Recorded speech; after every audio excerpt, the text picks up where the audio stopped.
Former action star Ace Espinosa is living this kind of life now after he left the entertainment industry. Ace was one of the famous action stars during the 1980s and 1990s. Throughout his career in the showbiz industry, he already did several movies that became popular during that era.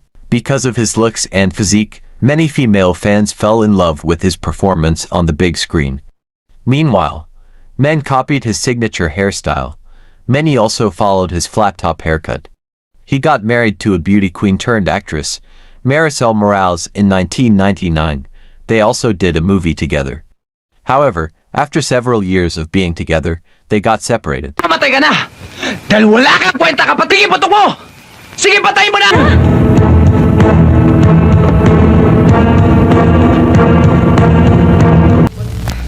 Meron pa ba? Ako!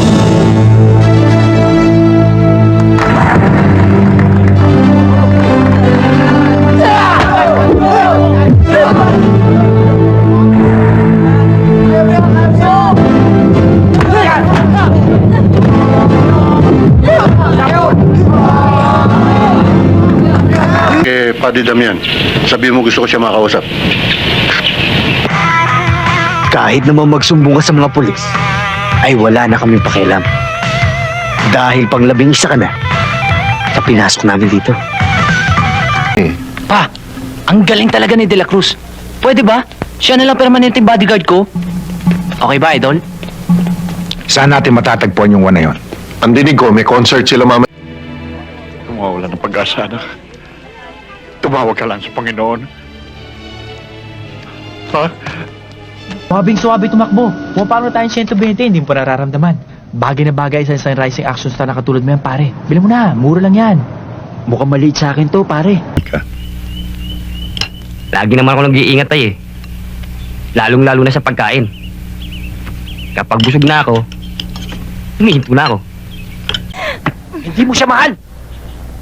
Tignan mo ako sa mata. Tsaka mo sabihin sa akin kung sino mahal mo sa amin dalawa. Pare! Mas mainam ho nandito kayo para maalagaan kayo ng doktor. Pag ho kayo mag-alala, lagi ko naman kayong dadalawin eh. Akong bahala sa iyo, inay. Kapag magaling na kayo. Ang mga tauhan ko sa buong Chinatown, Papa. Kung nandito pa si Abigail, imposibleng hindi. Pwede mo nang kalimutan na nandito pa minsan ang bata para magkapera. Alam mo, kapag hindi mo naman tinanim sa isip mo yung ginawa natin, hindi ka naman makukonsensya niyan eh. Importante ka para mamaya. Alam mo yun. Kailangan matapos natin ang lecheng trabaho ito. Ayoko nang makita ang pagbumukha mo rito.